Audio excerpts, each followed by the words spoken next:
Nuevamente agradecemos la presencia de todas y cada uno de ustedes y destacamos también que nos acompañe la senadora mandato cumplido María de los Ángeles Higonet.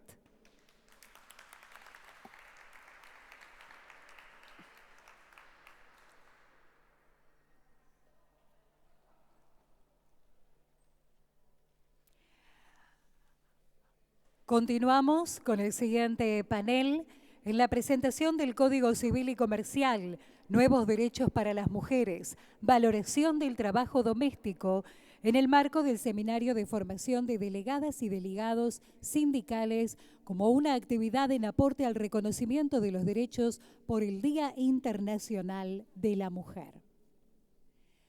En primer lugar, disertará la diputada mandato cumplido, Mara Brauer. La licenciada Mara Brauer es licenciada en Psicología de la Universidad de Buenos Aires, profesora de Educación Primaria y especialista en mediación y métodos de resolución de conflictos. Ex subsecretaria de Equidad y Calidad Educativa del Ministerio de Educación de la Nación, representante argentina en el ámbito de la ITF, coordinadora del Programa de Construcción de Ciudadanía en las Escuelas, coordinadora del Observatorio Argentino de Violencia en las Escuelas y ex subsecretaria de Educación del Gobierno de la Ciudad de Buenos Aires. A la diputada mandato cumplido, Mara Brauer, le cedemos la palabra. Señora. Bueno, muchas gracias. Muy buenas tardes a todas y algún todo, que deben dar. Ahí veo a dos caballeros que nos acompañan. Bueno, en primer lugar quiero agradecerle a Betty Mirkin y a Pimpi Colombo la invitación. Como dijo Betty en su presentación, la verdad que los 2 años que vivimos juntas en la Cámara de Diputados fueron años muy felices, de muchas transformaciones y fue para todo una gran pena cuando Betty volvió a su provincia, con el sacrificio que sabemos personal que fue para ella volver a una gestión tan importante como es la de desarrollo social en una provincia. Y también agradecerle a Pimpi, con la cual venimos militando en la ciudad de Buenos Aires hace muchos años y con la cual hemos compartido tantas cosas. Antes de empezar a exponer, quiero decir que, como estamos un poquito atrasados, capaz que no llegue a escuchar a todos mis compañeros de panel, quiero pedirles disculpa por eso. El Código Civil y Comercial que votamos, que hoy está vigente, como bien se dijo en el panel anterior, es el código que recepta las transformaciones sociales del último siglo en nuestra Argentina y fundamentalmente de los 30 años de democracia. Han sido enormes los avances que se han logrado, de la misma forma en que han sido importantísimas las transformaciones que ha tenido nuestra sociedad desde la sanción del Código de Vélez Sarsfield a la sanción del Código actual. Pensemos en los cambios que hubo en las relaciones intergeneracionales, en el vínculo que actualmente tienen padres e hijos, y pensemos en ese mismo vínculo, cómo se conformaba un siglo atrás. Pensemos en la familia, que ahora bien decimos las familias, porque hay múltiples modelos de familias.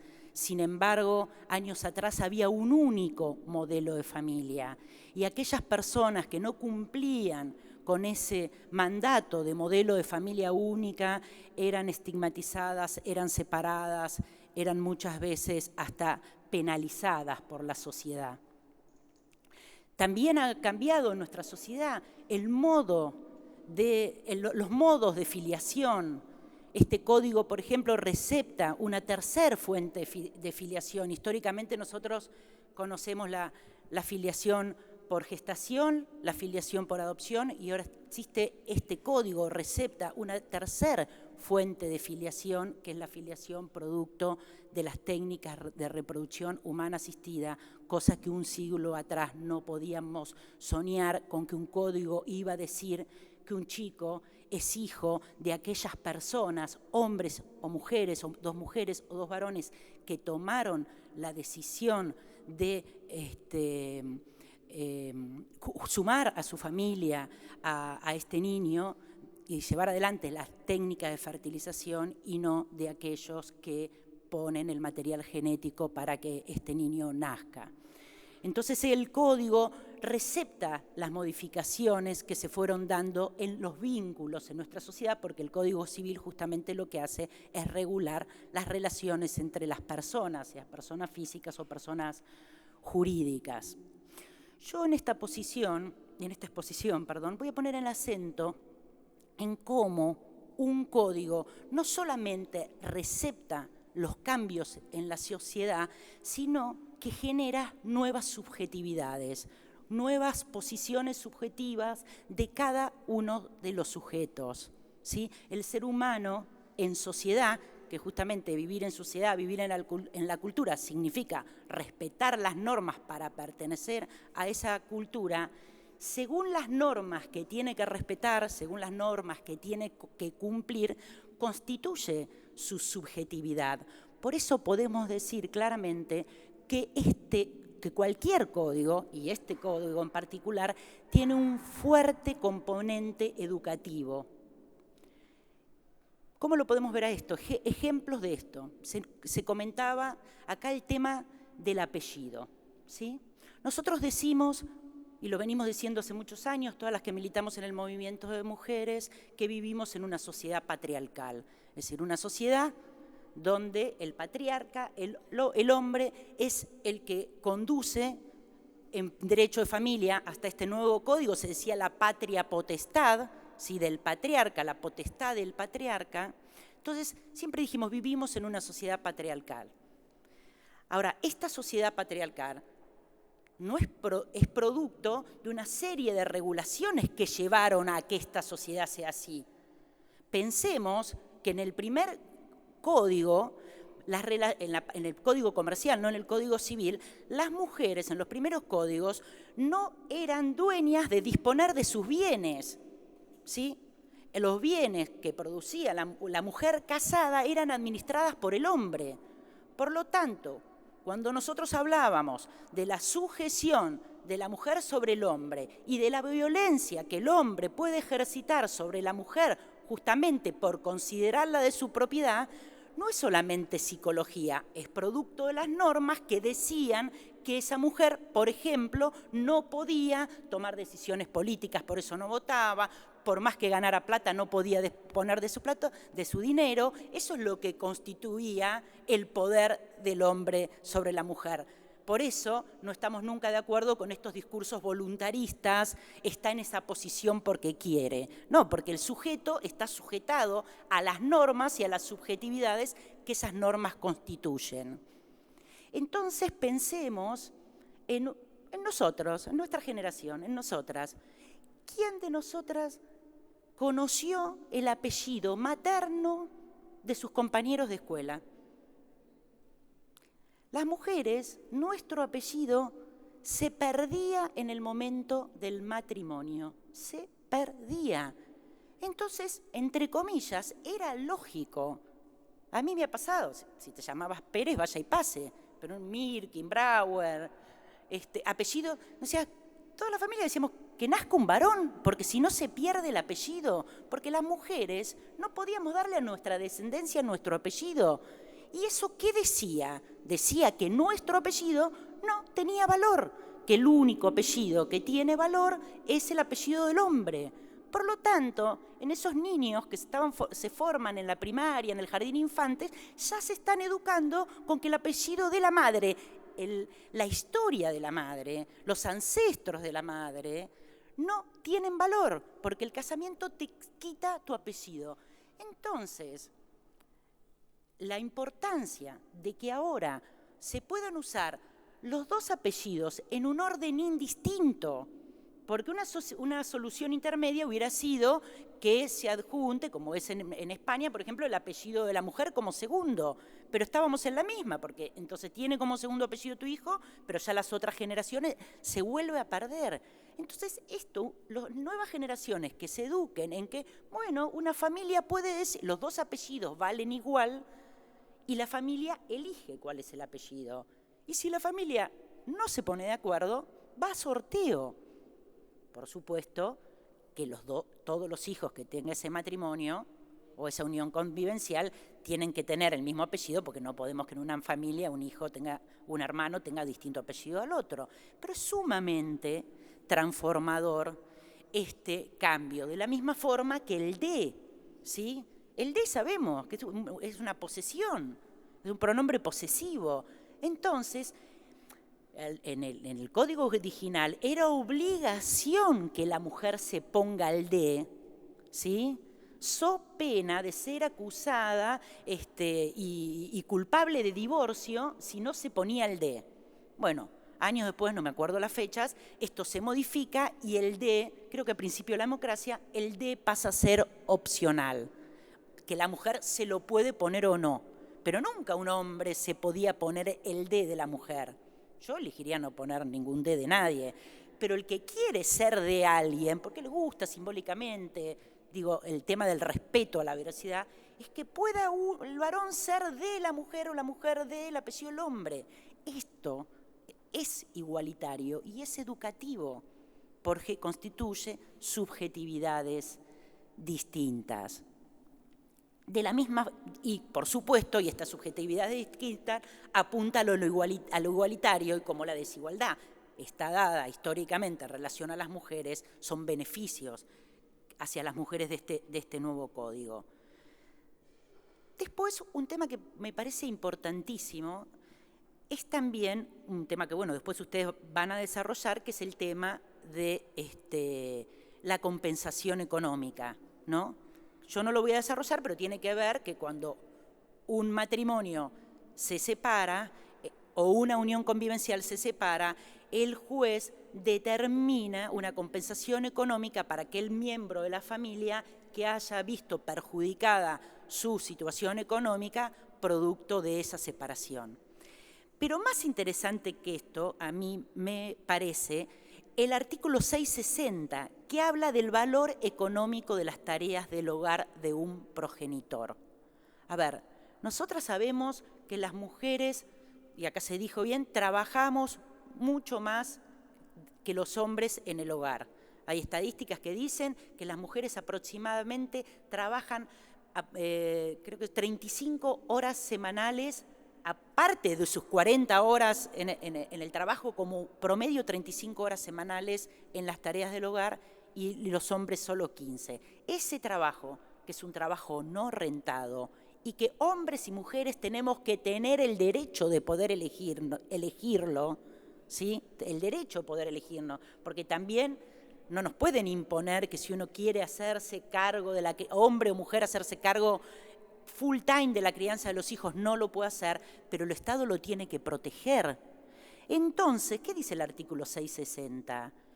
Cuando uno de los miembros, en una situación de separación, se hace cargo del cuidado de los hijos, en el momento de determinar los montos económicos de la compensación económica, se valora económicamente ese trabajo, ¿sí? El trabajo, no si pagás el jardín o pagás la escuela o pagás la obra social, no, el trabajo que implica, bueno, no se lo voy a explicar a ustedes, el trabajo que se desarrolla en el hogar tiene que ponérsele un equivalente económico. El movimiento de mujeres, y ustedes a la cabeza de esto han luchado muchísimo porque el trabajo en el hogar se considere justamente un trabajo y tenga un valor económico.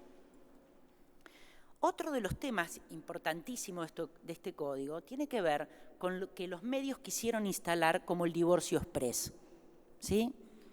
El divorcio exprés, ¿qué quisieron decir con el divorcio exprés? Con que ahora uno se puede divorciar rápidamente, ¿sí? Pero no tiene que ver con un tema de celeridad, sino tiene que ver con el respeto del Estado hacia las decisiones personales. ¿Por qué el Estado se tiene que meter en por qué yo me separé o no? ¿Sí? Es más, hasta hay películas del conflicto porque la mujer o el varón no le quieren dar el divorcio. De la misma forma que tiene que haber dos personas para decidir casarse, con solo que una de las dos personas no quiera más vivir en vínculo matrimonial, el Estado tiene que autorizarla, no se le puede pedir a alguien que viva un amor, que viva una relación que no tiene. Entonces, el respeto del Estado sobre las decisiones personales también constituye nuevas subjetividades. Esto también hace al respeto de las personas. Son muchos los puntos que este código hace a una vida más igualitaria y más responsable. Otra de las cosas, le estaba dando vuelta porque me olvidaba lo que quería decir, una cosa fundamental del divorcio incausado, que no es solamente, no sé cómo estoy de tiempo, no es solamente que uno ahora, el Estado no se mete a preguntarte, a ver, ¿quién es el culpable de esta separación? ¿Y para qué se buscaba la culpa? Para la compensación económica. Entonces miren la trampa. Miren la trampa. Aquellas personas que decían que estas leyes modernas iban a destruir la familia, es totalmente al revés. Porque si yo, mujer, ¿sí?, me separo de mi compañero, ahora también de compañera, pero hablemos de lo que era cuando en la otra ley. La compensación económica por las tareas que yo hice en el hogar, me las tienen que pagar porque es mi derecho. Porque cuando no era un derecho, ¿cuándo la mujer podía recibir compensación económica? Cuando demostraba que el tipo era un desgraciado. Y si el tipo no era un desgraciado, igual tenías que decir que era un desgraciado, porque si no te quedabas sin un peso. Entonces, ¿qué nuevas generaciones estamos formando? Sí, que para que una mujer tenga el derecho producto de su trabajo, el Estado la obligaba a mentir. O tenía que ser víctima de algo, de que el marido le meta los cuernos, de que el marido le pegue, para poder tener lo que ella le correspondía. Por eso es que decimos que este código es revolucionario, porque respeta las subjetividades, porque cambia la concepción ideológica de las personas y los vínculos que regulan nuestra sociedad, y cambia la concepción ideológica que sustenta los vínculos de nuestra sociedad. Y por último, y para finalizar, un tema fundamental, que es lo que antes se llamaba la tenencia, que por supuesto este código lo sacó, porque uno tiene tenencia a los objetos, ahora se llama cuidados personales. ¿Y qué dice la ley? Y esto también es un tema importantísimo por las mujeres. Históricamente se dijo que nosotras éramos las cuidadoras y los hombres los proveedores, ¿sí? Ahora el código dice que en caso de separación, los cuidados son compartidos de manera alternada o de manera indistinta. Solo por acción judicial de por medio, los cuidados no son compartidos y son personales, porque puede haber un caso donde si el otro se fugó, no está o está preso, la responsabilidad quede hacia uno. Pero el Estado argentino, porque las leyes argentinas se lo dicen, a partir de este código dice que los cuidados tienen que ser compartidos. Por lo tanto, rompe la lógica de que los cuidados son responsabilidad de la mujer. Así que realmente este código lo tenemos que leer en clave de derecho, pero también en clave de educación, también en clave de la formación de las nuevas generaciones, porque este nuevo código aporta a la lucha contra la violencia de género, porque este código rompe la lógica de dominación, rompe la lógica de la posesión y rompe la lógica de la supremacía del hombre sobre la mujer. Por eso debemos estar muy contentas y defender y difundir los importantes avances de la sanción de este nuevo código. Bueno, muchas gracias. Muchas gracias, diputada mandato cumplido, licenciada Mara Brauer. Queremos comentar que también nos acompaña esta tarde en el Salón Azul del Senado Nacional la diputada por la provincia de Santa Fe, Silvina Prama.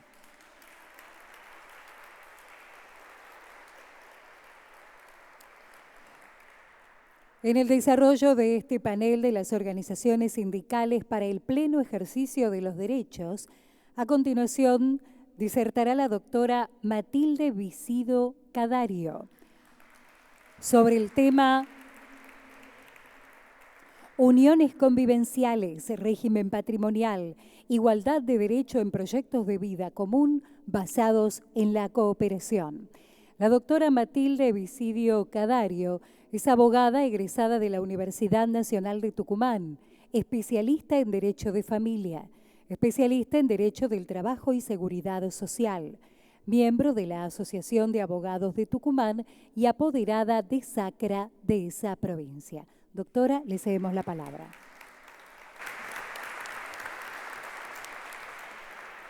Buenas tardes a todas. Muchísimas gracias por tener la paciencia de escucharme ahora y a Pimpi y a Beatriz por haberme dado esta oportunidad. Sin lugar a duda, este código es un código de avanzada porque es un código que simplemente plasma en la realidad situaciones que existían desde hace muchos años atrás. A través de un lenguaje accesible y claro, el Código Civil regula cuestiones impensadas en otra época, como por ejemplo las normas relativas a las uniones convivenciales.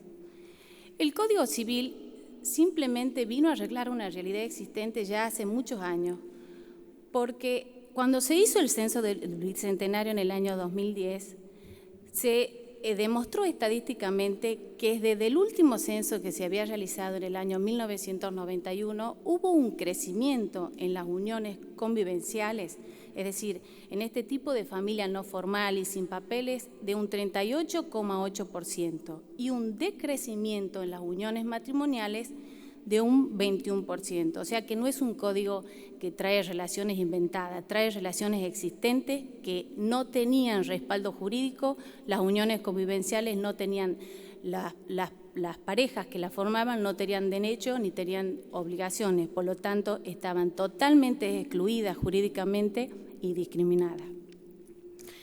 ¿Qué significa unión convivencial?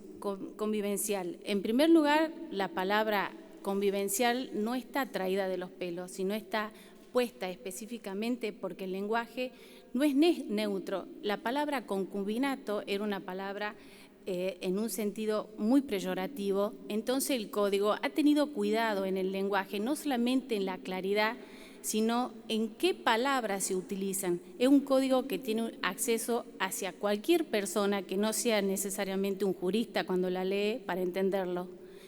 Y es fundamental en nosotras conocerlo, porque solamente se defiende y se quiere lo que se conoce.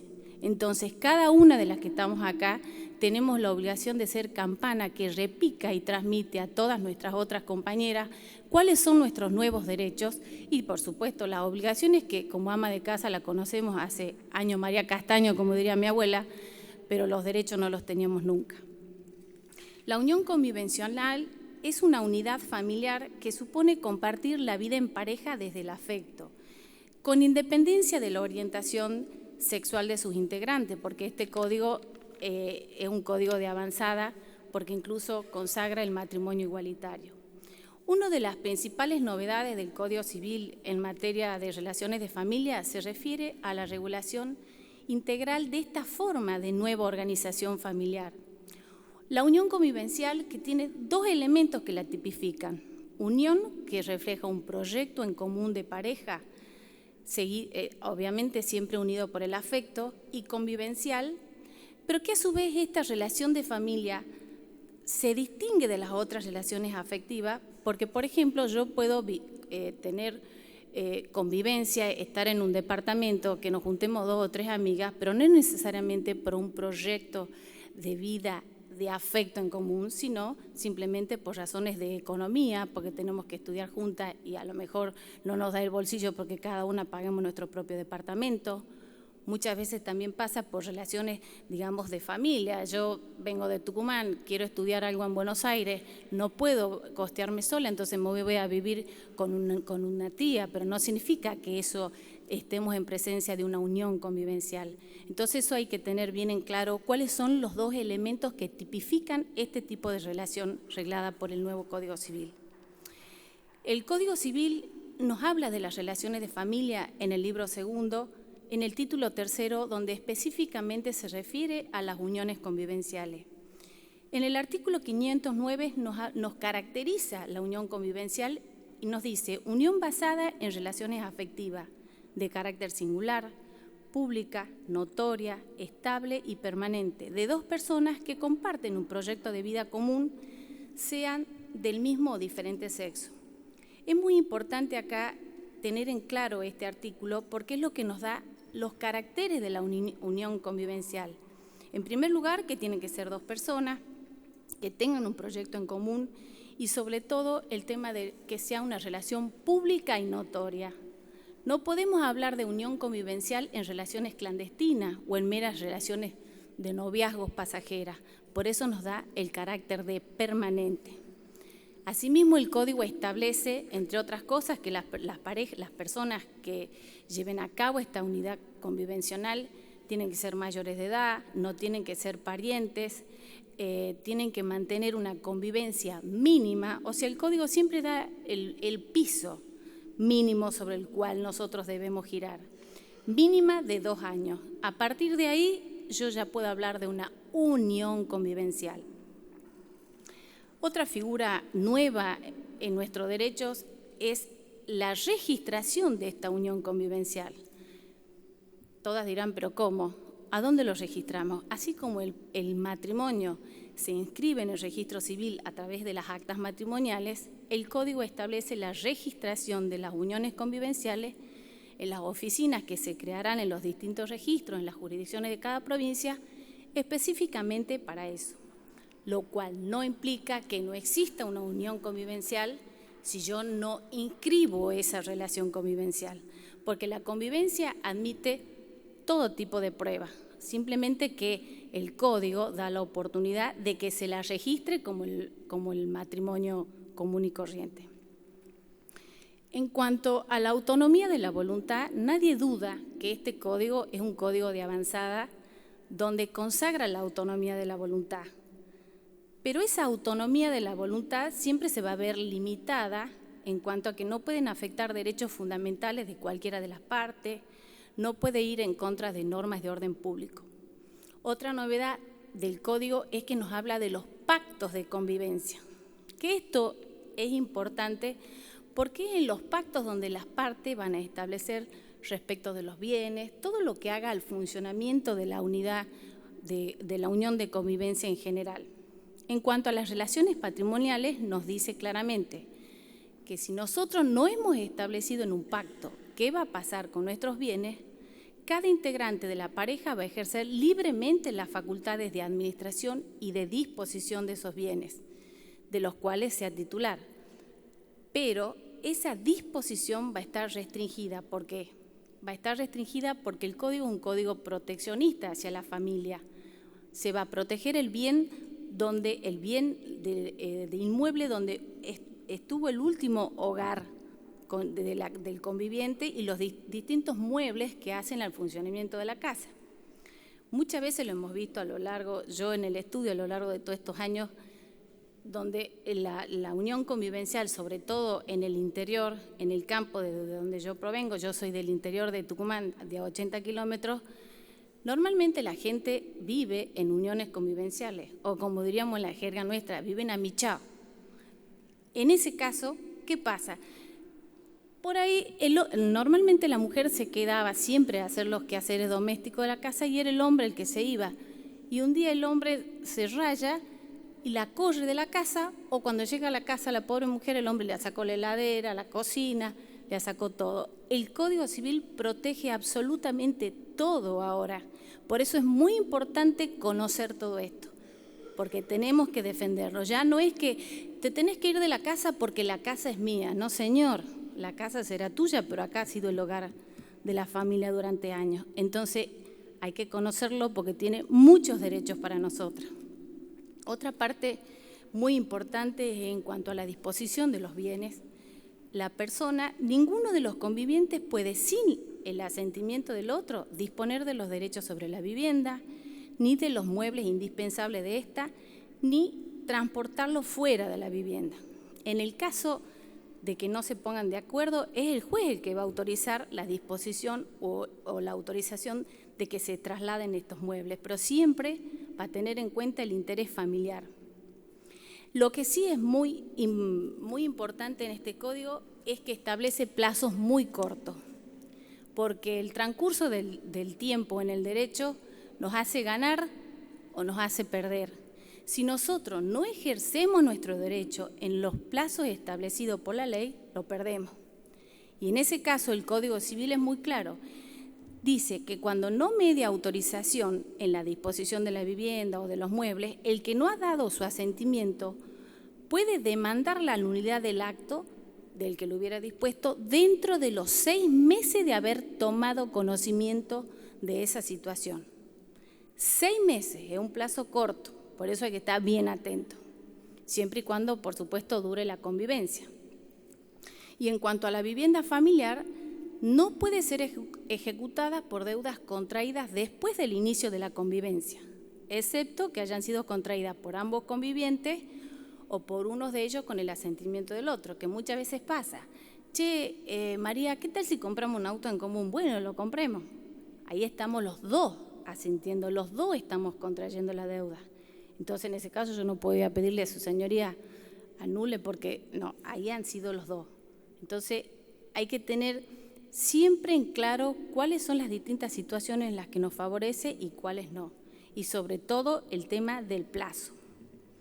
Las causales del cese de la convivencia, obviamente, porque ya no hay un proyecto en común, porque se muere alguno de los convivientes, porque decidimos dejar de convivir para pasar al matrimonio por mutuo acuerdo, y lo que es muy importante es que en el caso de que unilateralmente alguna de los dos decida poner fin a la convivencia, debe hacerlo de un modo fehaciente. ¿Cuál es el modo fehaciente? No sentarlo y decirle, no quiero estar más con vos. En el derecho, el modo fehaciente son las notificaciones por escrito. Entonces, nos vamos al correo, hacemos un telegrama de 2 letritas, hasta acá llegamos y se acabó.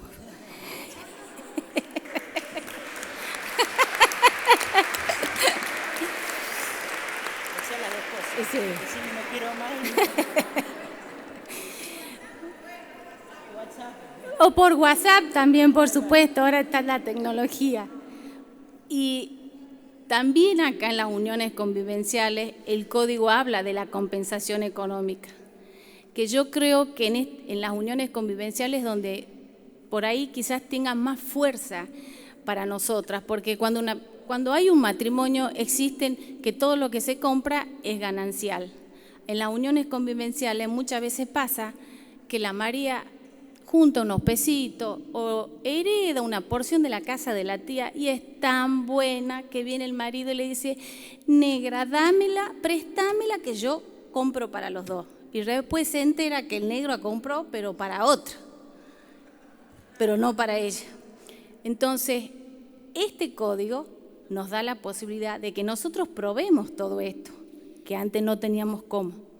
Y por eso es que habla de la compensación económica y dice, cesada la convivencia, el conviviente que sufre un desequilibrio manifiesto que signifique un empeoramiento de su situación económica con causa adecuada en la convivencia y su ruptura tiene derecho a la compensación, que puede ser una prestación única de una renta de una sola vez o una renta que sea, bueno, pactemos, durante 12 meses te paso el equivalente de una renta de un alquiler, se puede pagar en dinero o se puede dar el usufructo o de cualquier otro modo que acuerden las partes. Cuando las partes no acuerdan, siempre va a ser la justicia la que dirima el pleito. En cuanto a la fijación de la compensación económica, el juez, para poder fijarla, tiene que tener en cuenta el estado patrimonial de cada uno de los convivientes, al inicio y al finalizar, la dedicación de cada uno que ha brindado en la familia, en la crianza de los hijos, la edad, el estado de salud de los convivientes, la capacitación laboral prestada en las actividades comerciales. Esto es muy importante porque muchas veces las mujeres, o quizás los hombres hoy por hoy, deciden hacerse cargo de todas las cuestiones de la casa doméstica, la crianza de los chicos, todo lo que hace a la casa, en pos de que crezca el compañero. Entonces el compañero que empezó siendo distribuidor de diario termina siendo el director de prensa de la empresa. Un día de mañana agarra, se le chifla y nos deja. Pero él, para llegar a eso, ha tenido la que se quedó en la casa, la que lo apuntalado, la que le resumía los apuntes, la que lo despertaba, la que le ponía la ropa impecable para que salga a trabajar, que antes eso no se computaba y hoy por hoy sí. A nosotros es un gran código.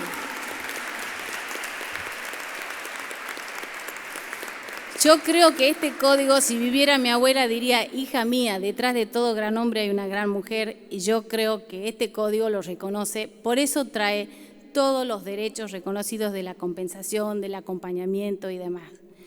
Por último, en cuanto a la atribución de la vivienda, hemos dicho que el uso del inmueble que fue sede en la unión convivencial puede ser atribuido a uno de los convivientes en los siguientes supuestos: si tiene a su cargo el cuidado de los hijos menores de edad o con discapacidad, y si acredita la extrema necesidad de una vivienda y la imposibilidad de procurársela en forma inmediata. El juez, por supuesto, si no nos ponemos de acuerdo, es el que va a fijar el plazo de atribución del uso de esa vivienda. Pero hay que tener en claro que el plazo que establece el Código Civil no va a ser mayor a 2 años. Entonces nosotros tenemos 2 años para ver qué es lo que hacemos.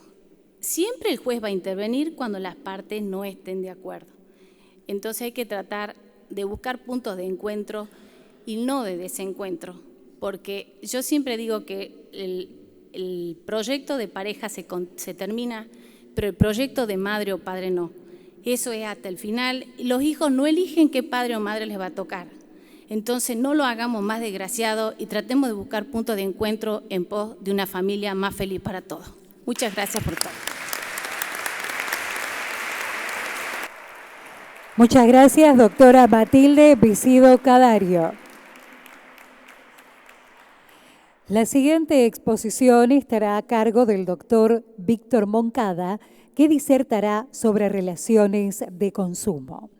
El doctor Víctor Moncada es asesor Sacra Córdoba, director y fundador de Consumo y Ambiente, fundador de la cooperativa Churqui Cañada, director del proyecto Norte Verde para la producción de leche ecológica en el norte de la provincia de Córdoba, fundador y director de UNIEVI, que dio solución a los problemas de los deudores de la 1050. Autor del libro Informática, Código Procesal Civil de Córdoba, informático e interactivo. Autor de proyectos de leyes para la solución de deudores especificados y ahorristas especificados. Vicepresidente de la Fundación de la Provincia de Córdoba. Columnista invitado del diario Comercio y Justicia en la temática del consumidor. Autor de Pensamientos de Vida, libro de poesía, y coautor de Antología de la Poesía del Norte de la provincia de Córdoba. Al doctor Víctor Moncada le cedemos la palabra. Doctor.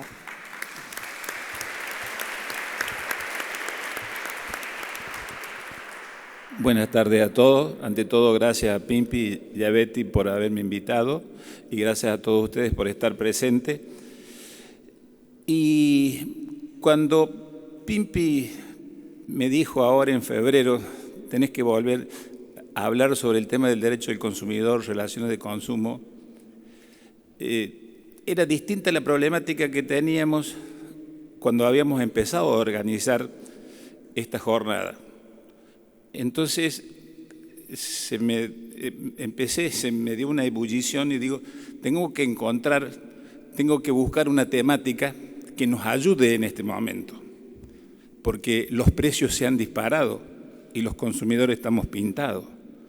Y empecé a estudiar dentro de la ley del consumidor dónde estaba la solución y cuál era la herramienta que podían tener las amas de casa y por qué en esto hago una referencia a las amas de casa. El 85% de las decisiones de consumo del hogar la toma el ama de casa. O sea que hoy es la militante ideal para entrar a trabajar sobre esta solución para mantener el poder adquisitivo del salario y la defensa del valor de la moneda. Fíjense en las cosas que estamos hablando, pero indudablemente la ley del consumidor nos da esa posibilidad. Ahí, bueno, se ve un poco, pero ya vamos a ir hablando y los vamos a ir remarcando. Entonces, en la ley de defensa del consumidor nace de de 3 órganos. El Código Civil la plasma ahora dentro de los contratos, pero ya teníamos una ley que era la 24240 y también tiene garantía constitucional. Esos 3 elementos hacen o crean la herramienta para que las amas de casa la puedan utilizar. La primera gran herramienta está en la posibilidad de formación de organizaciones que las existen, de defensa del consumidor. Pero hoy las organizaciones se han quedado, sobre todo en esta materia de la defensa del salario y la defensa de la moneda, se han quedado muy en lo formal, en lo cotidiano, en el problema de la tarjeta de crédito, en el problema, sí, del costo del producto en el supermercado, pero tenemos que ir más al fondo. Y en esto, Pimpi, me comprometo y te comprometo para que en todo el país lo empecemos a hacer, que veamos. Y Pimpi, vos nos convocás y vos prende el fuego. Bueno, hoy, sí, bueno, hoy podemos decir, al presidente se le escapó la tortuga. Sus amigos le han aumentado los precios y se los aumentan continuamente. Y los aumentos que tenemos son mucho más allá del 20 o del 30%. Hay aumentos del 100%. Entonces, ¿cuál es la herramienta? Las asociaciones, más el gremialismo, porque el gremialismo hoy no solo tiene que pelear por el aumento del sueldo por la inflación, sino que también tiene que pelear porque los costos de los gastos y los gastos no aumenten. Allá cuando nosotros defendíamos el tema de la 1050, el presidente de la entidad Unidevi era Civit Devan y decía, el problema nuestro es que los precios van por el ascensor y los sueldos por la escalera. Y bueno, es lo que está pasando en este momento. Entonces, la única forma que tenemos es la participación activa. O sea, el gremialismo ya no tiene que pensar únicamente en aumentar o que se ajuste para arriba, sino que controlar que los gastos no lo presionen al ingreso. Porque si no va a ser una carrera descontrolada, ya lo vimos en el Rodrigazo, lo vimos con la 1050, o sea, es imposible. El Senado o el Congreso, las ONG, en general, quien tiene más vocación social, y en esto no quiero discriminar a ningún otro partido, siempre hemos sido los peronistas. Perdóneme si tengo ese corazoncito, pero siempre hemos estado peleando. Tenemos que sumarnos a todo porque indudablemente de a uno, de a dos, no vamos a poder. Tenemos a las multinacionales que están aumentando, porque sí, fíjense que los otros días se escapó el dólar y aumentaron el 5 al 10% de los productos. O sea, eso así no funciona. Digamos, ahí yo anoté algunas cosas para ver que se graben o porque después las podamos tener en internet para que vayamos formando los principios. Porque esta idea de la defensa del salario, de la defensa de la moneda desde el consumidor, no es. Hoy en la Argentina hay algunos escritos, pero somos muy pocos los que estamos trabajando. Y de hecho yo me sumé a esto por la problemática, porque yo estoy viendo a la gente que está desesperada. Yo lo estoy viendo en los supermercados, cómo la gente está notando, ve los precios. Entonces, y ya viví esas crisis. Ya viví esas crisis y ya viví los saqueos y ya viví las descomposiciones sociales. Hoy que el sindicato ha crecido, tiene la posibilidad de a juntarse o consultar a otros profesionales y empezar a hacer algunas acciones judiciales, porque yo creo en esto que vamos a tener que convocar nuevamente al Poder Judicial para que dicte algunas medidas dentro de la acción de amparo y exija a las empresas formadoras de precios que tengan una ganancia justa. ¿Por qué? Deben tener una ganancia, pero la ganancia no debe ser ilícita. La ganancia tiene que ser razonable. Lo contrario constituye, como lo dije al principio, un acto ilícito e inmoral. Pero indudablemente que si nosotros como pueblo, si las mujeres que son las usuarias y consumidoras no salimos a la calle, en el sentido de no salir a la calle por la protesta, sino salir para accionar con los otros poderes, no vamos a lograr que esta escalada se pare. Por eso el primer principio de la participación activa. Después, en la formación de precios tenemos la Ley de Defensa del Consumidor como la herramienta justa.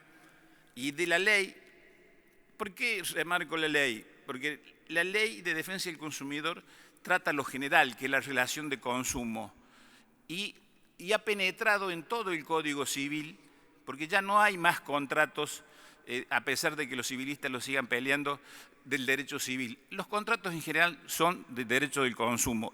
Corta todo. Y hoy lo que se tiene en cuenta es la parte fuerte y la parte débil. La parte débil es el consumidor que no tiene ninguna posibilidad de formar los precios. Simplemente tiene que ir a pagar. Entonces, las asociaciones a través de las acciones colectivas son aquellas entidades, y yo también en esto remarco lo del gremialismo, porque ustedes que tienen relación y que me dijeron que había algunos gremios, los gremios cuando vayan a las paritarias tienen que pelear para que los grandes grupos empresarios les demuestren cuáles son los costos, cómo aumentaron los costos y los disminuyan si son ilegítimos o tengan la posibilidad de accionar judicialmente o eventualmente de que lleguemos a empezar a trabajar con alguna ley para que esto sea también un órgano normativo que los proteja a todos los consumidores.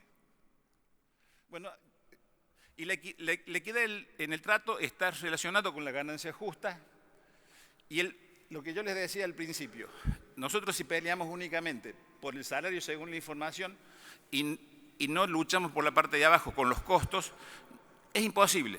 Siempre nos van a ganar ellos porque siempre van a tener una excusa, van a tener una causa. Y ustedes fíjense que inclusive ha habido un crujido institucional, porque son los amigos del presidente los que le aumentaron los precios. Le aumentaron los precios porque decían que el dólar iba a 16 y el dólar bajo no los bajaron y ahora volvió y volvieron a aumentar. O sea, esa relación realmente está en nuestras manos y nosotros la tenemos que cuidar. Ah, se me fue.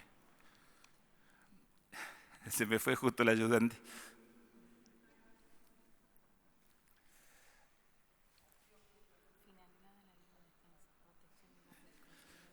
Sí, entonces nosotros ya tenemos las herramientas, ya tenemos los elementos. Lo que tenemos que empezar a ejercer es la actividad, es poner esos elementos en ejecución para que no solo la ley del consumidor es muy detallista con que tenemos que tener, es responsable el importador, el fabricante, el proveedor, son todos responsables. Pero son todos responsables con relación a la calidad de la cosa o a la entrega de la cosa. Nos está faltando definitivamente la formación del precio, el precio justo.